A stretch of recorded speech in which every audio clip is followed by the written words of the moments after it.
मैं प्रिया तोमर आज आपसे जिस अभ्यास के बारे में बात करने वाली हूँ, हम जानेंगे वह अभ्यास क्या है, उस अभ्यास को करने की सही विधि क्या है, उस अभ्यास को हमें कैसे करना है, उस अभ्यास के करने के क्या लाभ है और हमें क्या सावधानी रखनी है। तो आइए हम पहले बात कर लेते हैं प्राणायाम की। और प्राणायाम के अगर हम किताब की भाषा से देखें तो प्राणायाम के 8 से 10 प्राणायाम हमारे जो योग की पुस्तकें हैं उसमें बताया गया है। तो आज हम जिस प्राणायाम की बात करने वाले हैं वह प्राणायाम है अंतकुंभक। हम प्राणायाम में पहले एक बात जान लेते हैं, हमारी सरल सी भाषा में जान लेते हैं। जो योग की भाषा है उसमें बोलते हैं पूरक, कुंभक, रेचक। अब इसको मैं बताती हूँ। पूरक होता है जैसे आप श्वास लेते हैं उसको बोलते हैं पूरक। फिर कुंभक होता है जैसे आप श्वास लेके उसको रोक लेते हैं, वो होता है कुंभक। इसको मैं आपको करके भी दिखाऊंगी, पहले मैं आपको बता रही हूँ तो इसलिए आप इस वीडियो को अंत तक देखें। अब बात करते हैं, पूरक हो गया, कुंभक, रेचक। रेचक होता है जब हम श्वास को लेके रोक के उसके बाद में छोड़ देते हैं, मतलब श्वास को बाहर छोड़ना होता है रेचक। तो ये हुआ प्राणायाम की भाषा में पूरक, कुंभक, रेचक, सांस लेना, छोड़ना और रोकना। तो आज जैसे कि हमारा अभ्यास है अंतकुंभक, तो पहले बात कर लेते हैं कि अंतकुंभक होता क्या है। अंत मतलब आंतरिक और कुंभक मतलब रोकना। तो जो हमारी श्वास है उसको अंदर की तरफ रोक लेना। तो इस जैसे इसी के नाम से है अंतकुंभक, तो जो हमारी श्वास है हम उसको थोड़ी देर अंदर रोक लेते हैं और फिर चाहे छोड़ देते हैं। तो ये अंतकुंभक हुआ। अब हम जानते हैं कि अंतकुंभक के लाभ क्या होते हैं। देखिए, सामान्य व्यक्ति जो होता है उसकी श्वसन प्रक्रिया, जो सांस लेने और छोड़ने का जो क्रम है वो इतना छोटा होता है। मतलब इसको सरल भाषा में ऐसे समझे, जैसे कि सांस लिया और छोड़ दिया, आपको 2-3 सेकंड सांस लेने में लगे, 2-3 सेकंड आपने छोड़ दिया, तो बहुत ही छोटी श्वसन प्रक्रिया हुई। तो अंतकुंभक ऐसा अभ्यास है जिससे आप अपनी श्वास रोकने की क्षमता को बढ़ा सकते हैं। और जब आप श्वास रोकने की क्षमता को बढ़ा लेते हैं तो आपके शरीर की जो प्राण ऊर्जा है, जो आपकी आंतरिक जो एनर्जी होती है, आपके मानसिक स्तर के जो रोग होते हैं, मानसिक स्तर पे जो भी आपके शरीर में व्याधि, उससे लड़ने में आपकी मदद करता है। या योग की भाषा में बोलते हैं हमारे शरीर में 72,000 नाड़ियां होती है। तो 72,000 नाड़ियों में प्राण का संचार होता है। तो उस प्राण को संचार करने के लिए हम प्राणायाम करते हैं। तो जैसे हम बात कर रहे हैं अंतकुंभक की, तो अब हम जानते हैं, जैसे मतलब मैंने आपको बताया कि अंतकुंभक के लाभ क्या है। तो अंतकुंभक करने से आपकी जो श्वसन रोकने की विधि क्षमता है वो बढ़ जाती है। और जब श्वसन रोकने की क्षमता बढ़ जाती है तो जो अगर आपको अस्थमा है तो आपकी सांस बहुत छोटी छोटी होगी। अगर आपको हार्ट की प्रॉब्लम है तब भी आपकी सांस छोटी होगी। अगर आपको बहुत ज्यादा बेचैनी है, गुस्सा है, किसी बात का बहुत ज्यादा तनाव है, एंजाइटी है, तो तब भी आपकी जो श्वसन प्रक्रिया है वो बहुत छोटी छोटी होती है। तो इसमें आपकी श्वसन प्रक्रिया बहुत छोटी होती है। तो आप जब अंतकुंभक का अभ्यास करते हैं तो आपकी श्वसन प्रक्रिया बढ़ जाती है, रोकने की क्षमता बढ़ जाती है।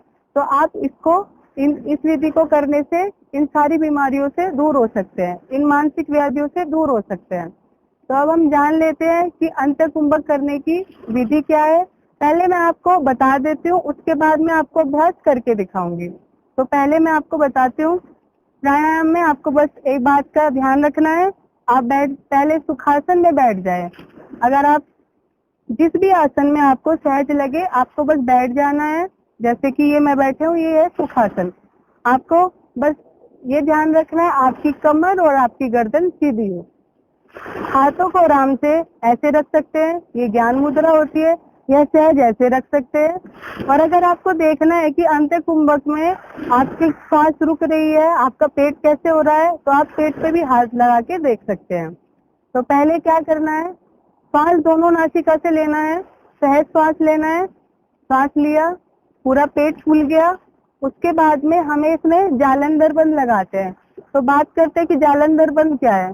जब हम सांस ले लेते हैं उसके बाद उसको अंदर रोकते हैं, तो जो हमारे ठुड्डी है इसको हम नीचे की तरफ करते हैं, तो जो ठुड्डी है वो गर्दन के इस गड्ढे वाले भाग को ऐसे छूती है।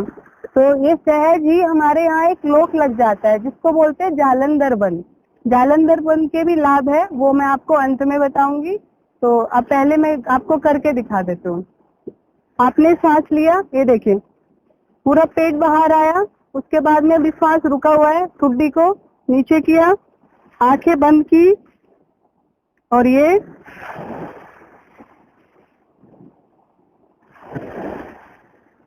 फिर उसको सहज छोड़ दिया। आपको इसमें पहले ये ध्यान रखना है कि आपको अपने साथ जबरदस्ती नहीं करना है, और ज्यादा देर तक अगर आप नहीं रोक पा रहे हैं तो अपनी क्षमता से ज्यादा ना करें, थोड़ी देर रुके। पहले शुरुआत में आप थोड़ा थोड़ा अभ्यास करें। तो ये मैंने आपको करके बताया भी, एक बार आप फिर से देख ले। आराम से बैठ गए।